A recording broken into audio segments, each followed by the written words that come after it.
Is sex dirty? संभोग गंदा है, उसे सिर्फ अपने प्यार के साथ ही करना सही है। Is sex dirty? आपने कई बार ऐसे वाक्य सुने होंगे अपने घर में लोगों से, और अब तो राजनीति वालों का ये सबसे पसंदीदा वाक्य बन गया है। राजनेता आए दिन आपको पवित्रता और पाप के बारे में ज्ञान देते हैं। हालांकि उनके खुद के कितने अफेयर्स रह चुके हैं, इनका सच वो कभी सामने नहीं आने देते। जैसे इस समाज में हम सेक्स एजुकेशन की बात कर रहे हैं, उनके फैलाव के लिए शास्त्रों को उत्साहित किया जा रहा है। उस समाज में संभोग और कामुकता को लेकर सोच नई दिशा की तरफ चल रही है, किंतु विचार अब भी वही पुराने और आपको कैद करने वाले ही हैं। मेरे लिए ये सब गुनाह है। मैं अपने घर वालों को डिसअपॉइंट नहीं कर सकता या कर सकती। शादी से पहले ये सब करना पाप होता है। इसका तो कैरेक्टर ही खराब है। अब ये पवित्र नहीं रही। मैं पुराने ख्यालों की हूँ। ये वाक्य आपको आए दिन सुनने को मिलेंगे। मेरा बस ये कहना है कि क्या सच में लोग यही चाहते हैं, या फिर बस ऐसा बनने का दिखावा कर रहे हैं? समाज के लोग अक्सर सच में यही सोच रहे होते हैं जो वो जुबान से कह रहे हैं। तो पॉर्न साइट्स कब की बंद हो चुकी होती, क्योंकि लोगों की ये जरूरतें हैं, तभी वो इन चीजों को छुप कर देखना पसंद करते हैं। और वक्त के साथ उन्हें बस ये चीजें देखकर ही संतोष मिलता है। फिर उन्हें कामुकता को संतोष करने के लिए किसी और व्यक्ति की जरूरत ही महसूस नहीं होती, और बस एक निराशाजनक रिश्ता बिना कामुकता, बिना चाहत, बिना किसी मकसद के चलता रहता है। Not me, no sex versus safe sex, no sex. America में जितनी आज़ादी आपको मार्केट में कंडोम खरीदने पर दी जाती है, उतनी आज़ादी उनके विचारों में नहीं झलकती। और जितना वो टीनेज सेक्स को रोकने की कोशिश कर रहे हैं, उतना नौजवानों में बच्चे को जन्म देने का प्रमाण बढ़ता ही जा रहा है। यहाँ इनका slogan no sex not me नौजवानों के विचारों को और उत्साह दे रहा है। उन्हें जितना जिस चीज के लिए रोका जा रहा है, वे अंत में उसी की तरफ बढ़ते चले जा रहे हैं। ये एक मानसिक साइकोलॉजी है। आपको जिस काम के लिए ना कहा जाता है, आपको उस काम को करने की तमन्ना ज्यादा हो जाती है। परिणाम स्वरूप नौजवानों में छोटी उम्र में बच्चे पैदा करने का जो रेशियो है, तेजी से आगे बढ़ रहा है। और वहीं अगर हम यूरोप की बात करें तो वहाँ का फंडा अलग है। सेफ सेक्स और नो सेक्स। यूरोपियन सरकार ने इस बात पर फोकस किया है कि नौजवानों में सेक्स को लेकर एक जागरूकता आ सके, क्योंकि उन्हें सेक्स करने से रोकना, ये उन्हें उस चीज के खिलाफ जाने के लिए और बढ़ावा देना होगा। नौजवानों में इस उम्र में संभोग करने की इच्छा का पैदा होना ये आम सी बात है। इस प्रक्रिया को आप जितना लगाम करने की कोशिश करेंगे, उतनी ही उनकी जिज्ञासा बढ़ती जाती है।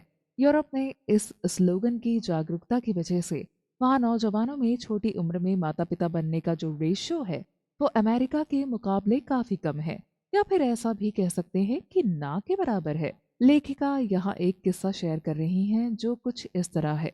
मैं एक किटी पार्टी में गई थी जहाँ मुझे ऋतु की माँ मिली। जब उनको पता चला कि मैं इस टॉपिक पर एक किताब लिखने जा रही हूँ, तो उन्होंने मुझसे आग्रह किया कि मैं एक बार उनकी बेटी से मिल लूं। मुझे हैरानी हुई कि एक 19 साल की लड़की मेरे किताब में ऐसा क्या जोड़ सकती है जो बिल्कुल नया होगा।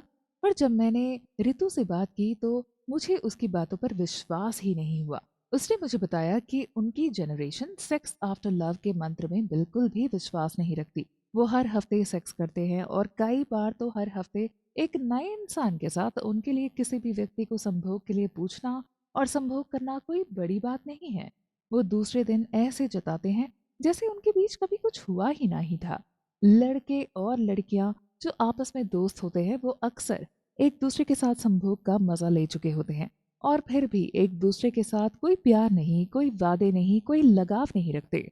जब मैंने ऋतु से इसका कारण जानने की कोशिश की तो उसने कहा कि हमारी पीढ़ी को शायद एक दूसरे पर विश्वास नहीं है।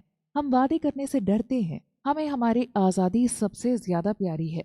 अगर हम किसी से प्यार करते हैं तो हम उसकी खुशी के बारे में सोचने लग जाते हैं।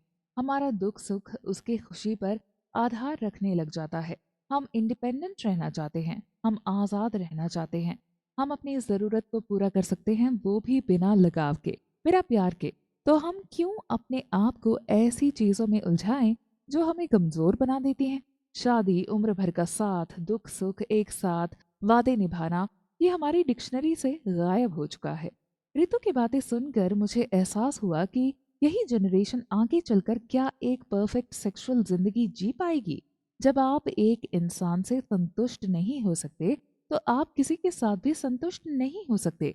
अगर आपका प्यार हर बार बदलता है, तो आप खुद को भी कैसे खोज सकते हैं? क्या वासना आपकी अंदर की आत्मा को मार सकती है? क्या हर हफ्ते संभोग का मजा लेने वाले कभी एक जगह स्थिरता ढूंढ पाएंगे? मेरे सवाल हमारे समाज के लिए एक बड़ी चुनौती है।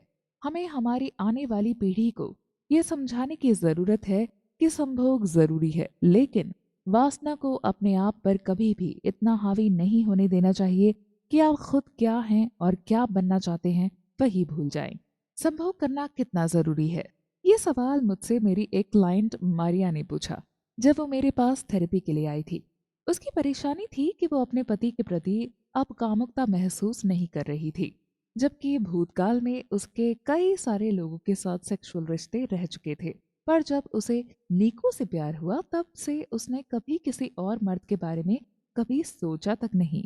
पर पिछले 1 साल से उसे अपने पति के प्रति अपनी सेक्सुअल चाहत को मरते हुए देखा है। वो नीको से बहुत प्यार करती है और नीको भी एक समझदार पति है जो अपनी सेक्सुअल जिंदगी में खुश ना होते हुए भी कभी मारिया को कम नहीं महसूस करवाता। मारिया के साथ कई सारे डिस्कशन करने के बाद मुझे अब ये महसूस हो रहा था कि वो मुझसे कुछ छुपा रही है। और एक दिन हमारी बातों के दौरान उसने बताया कि वो एक ऐसी फैमिली से आती है जहाँ सेक्स सिर्फ एक पाप माना जाता है। अगर जिसके साथ आप कर रहे हैं वो आपके पति के अलावा कोई और हुआ तो। मारिया अपनी फैमिली के साथ नहीं रहती, वो एक मॉडर्न जिंदगी जीती है। इसके बावजूद भी उसकी परवरिश का कुछ हिस्सा अब भी उसके अंदर जिंदा है, जहाँ पति आपका सब कुछ है और वही सही है। इसलिए मारिया नीको को भी कभी ये कह नहीं पाई कि उसे किस तरह संभोग करना पसंद है। और जब मारिया को नीको के संभोग के तरीकों से संतोष नहीं मिलता, तो उसे बताने की बजाय वो सेक्स ना करने के बहाने ढूंढने लग जाती है, जिसे उनके बीच की दूरियों का सिलसिला बन गया है। मारिया को लगता था कि नीको उसके लिए पहले से ही बहुत कुछ करता आया है, उसे कभी किसी चीज की कमी नहीं होने दी। उसके बाद अगर वो उससे फरमाइश करती है तो ये खुदगर्जी होगी। मारिया ये एक अकेली नहीं है जो ऐसा सोच रही है। हम में से कई सारे लोग यही भावनाओं के साथ जीते आते हैं। हमारा कल्चर, हमारे संस्कार, हमारी परवरिश हमें खुद के बारे में सोचने की इजाजत नहीं देती। यहाँ हमने एक तरफ ऋतु की तो दूसरी तरफ मारिया की कहानी सुनी। दोनों का पहलू एक दूसरे से बिल्कुल अलग था। ऋतु की पीढ़ी जो अपने आप के अलावा किसी के बारे में सोचना नहीं चाहती, आजाद रहना चाहती है, और दूसरी तरफ मारिया जिसे अपने बारे में सोचना एक पाप लगता है। आखिर क्या है सही तरीका? मेरे मुताबिक अपनी जिंदगी को बिना खोए आप अपने रिश्ते में खुश रह सकते हैं। आपको खुद को बदलने की, खुद को कमजोर करने की कोई जरूरत नहीं है। आप जैसे हैं वैसे रहकर भी अपना प्यार निभा सकते हैं। बिना लगाव का सेक्स बस वासना कहलाता है, जो आनंद नहीं देता, बस जरूरत पूरी करता है। और वक्त के साथ ही ये जरूरत बस पछतावा बन जाती है। अपने बारे में सोचना कोई खुदगर्जी नहीं है। आप खुश रहेंगे तभी आप दूसरों को खुश रख पाएंगे। आप दूसरों को दुख नहीं पहुंचा रहे, बस खुद खुश रहने का हक मांग रहे हैं, जो हर इंसान का हक है।